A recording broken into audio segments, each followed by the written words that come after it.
Welcome to News Beacon, your trusted source for breaking headlines, global insights, and sharp analysis from around the world. If you're new here, don't forget to hit that subscribe button and turn on notifications so you never miss an update.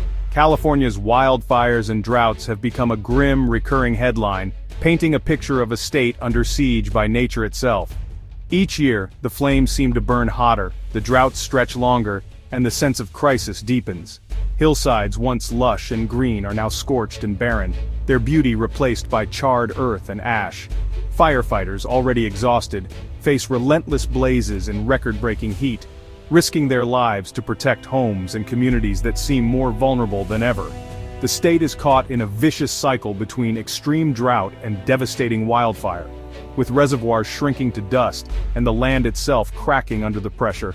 Water, once taken for granted, has become a precious commodity, and every drop counts.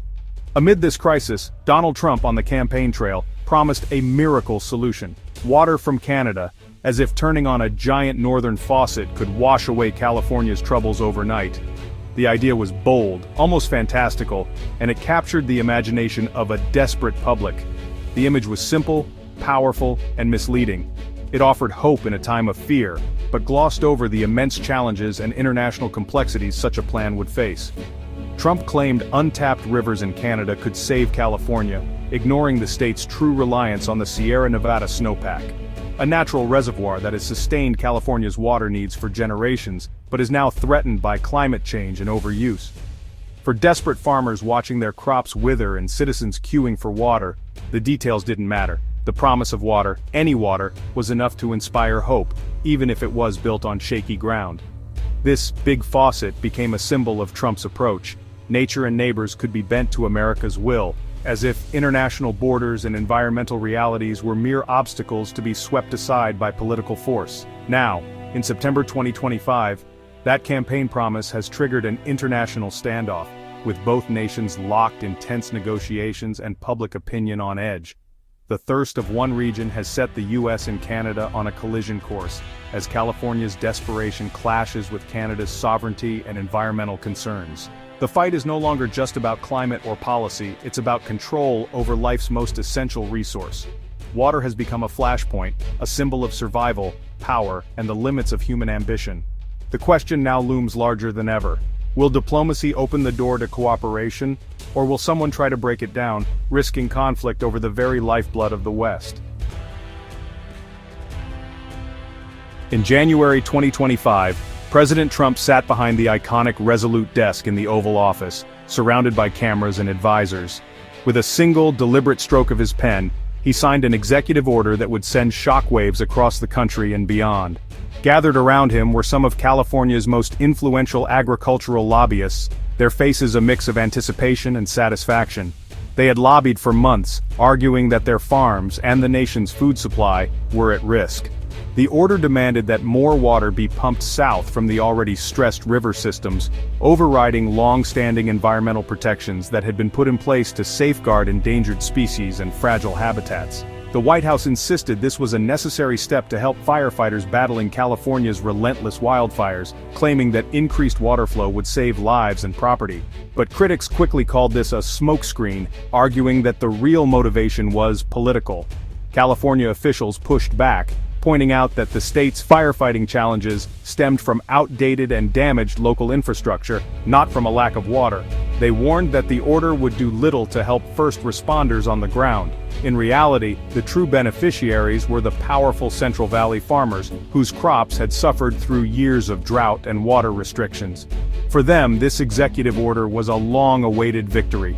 Environmental groups sounded the alarm, warning that the Sacramento-San Joaquin Delta, already teetering on the edge, could face irreversible damage. They feared that increased pumping would devastate fish populations and accelerate the decline of vital wetlands.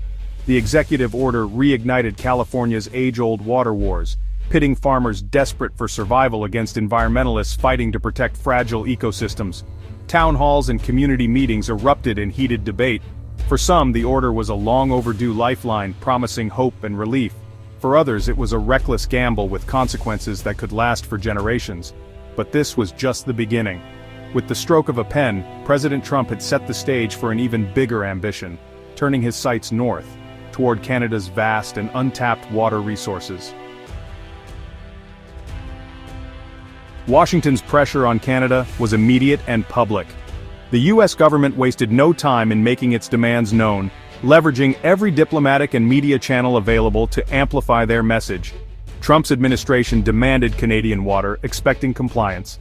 The expectation was clear. Canada would fall in line, as it had on many other issues in the past. But Prime Minister Mark Carney, calm yet resolute, refused outright.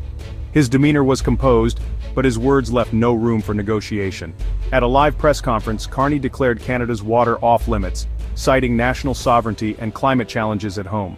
He emphasized the importance of protecting national resources for future generations. He spoke of droughts, melting glaciers, and the need to protect Canadian ecosystems.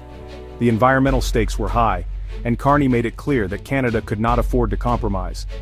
Carney's no was not hostility, but a firm line in the sand. It was a statement of principle, a declaration that some things were simply non-negotiable. The U.S. retaliated by pausing negotiations on the Columbia River Treaty, a vital agreement for both nations. This move was a clear signal that the U.S. was willing to play hardball. This was seen as a direct response to Carney's refusal. The diplomatic standoff was now front-page news, with analysts speculating on the potential fallout. The standoff was clear: an American president used to getting his way, accustomed to bending international partners to his will, and a Canadian leader backed by a united public. Carney's stance resonated deeply with Canadians, who saw his defiance as a defense of their national identity. Trudeau's departure had shifted the dynamic. Carney's leadership was now defined by this defiance. His rise to power was marked by a promise to stand firm on key issues. The refusal was more than policy, it was a declaration of sovereignty. It was a bold statement that Canada would not be bullied or coerced. The shockwaves threatened to upend decades of friendly relations. The world watched closely, wondering how this clash of wills would reshape the future of U.S. Canada relations. The Columbia River, stretching from British Columbia to Oregon, is a shared lifeline for both nations. Since 1961, the Columbia River Treaty has managed hydropower and flood control, benefiting millions. But the original treaty ignored ecological health and indigenous rights. Recent negotiations aim to modernize it, adding ecosystem protection as a core goal. Just as a breakthrough was near, the Trump administration abruptly paused talks, weaponizing the treaty in the water dispute. The river, once a symbol of cooperation, now became a pawn in a larger conflict. Its future and the stability of the region hung in the balance. Trump's executive order brought water to Central Valley farms, reviving crops and local economies.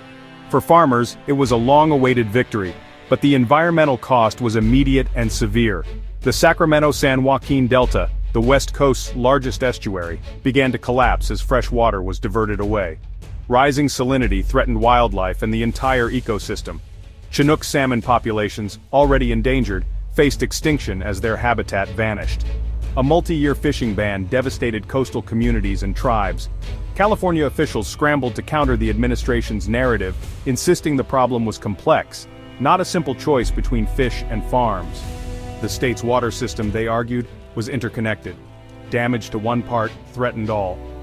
But political rhetoric drowned out science, deepening the crisis. American demands for Canadian water have a long, controversial history. Every proposal to divert Canada's rivers has met fierce, unified resistance. This time, the standoff became a rallying cry for Canadian identity and sovereignty. Activists like Maud Barlow led the charge, insisting water is a public trust, not a commodity. Past protests and legal protections, especially for the Great Lakes, have hardened public resolve. Carney's refusal reflected a deep national consensus, echoed by premiers, opposition leaders, indigenous groups, and citizens. Canadians saw the U.S. demand as a threat to their future and a sacred inheritance. The message was clear: Canada's water is not for sale. With Canada unmoved, Trump escalated, threatening 25% tariffs on Canadian exports. He even joked about Canada becoming the 51st state, stoking outrage across the border. Instead of intimidation, these tactics united Canadians in defiance. News outlets aired angry reactions. The threats backfired, strengthening national resolve. The U.S. strategy was chaos and pressure, hoping to fracture Canadian unity. Carney's government responded with calm, measured statements, refusing to engage in a war of words. Diplomats worked behind the scenes to rally international support and explain their stance to U.S. lawmakers and business leaders. The contrast was stark: American bluster versus Canadian discipline. As rhetoric intensified, experts warned this was more than a diplomatic spat. It was a glimpse of future resource wars. Water scarcity, driven by climate change, is now a continental crisis. Glaciers feeding major rivers are melting. Droughts hit both nations. The idea of Canada as an endless reservoir is a dangerous illusion. Experts caution that water, unlike oil, has no substitute. Conflict over it could destabilize even the closest allies. The U.S. Canada border, once the world's friendliest, suddenly felt fragile. The solution, they argued, lies in conservation, technology, and shared management, not coercion. The current crisis, they hoped, could be a wake-up call for both nations. The clash with Canada exposed deep divisions in the U.S. Trump's base, and some farmers cheered. But many Americans were shocked and embarrassed by the aggressive tactics. Polls showed discomfort with bullying a close ally over water. In Congress, Democrats condemned the administration's approach as reckless and short-sighted. Even some farmers in the Pacific Northwest worried about the fallout, as the Columbia River Treaty's future grew uncertain. The people caught in the middle faced unpredictable consequences. The border, once a symbol of friendship, now marked a dangerous question. In a warming world, what are we willing to risk for water? The future of two nations and their most vital resource hangs in the balance.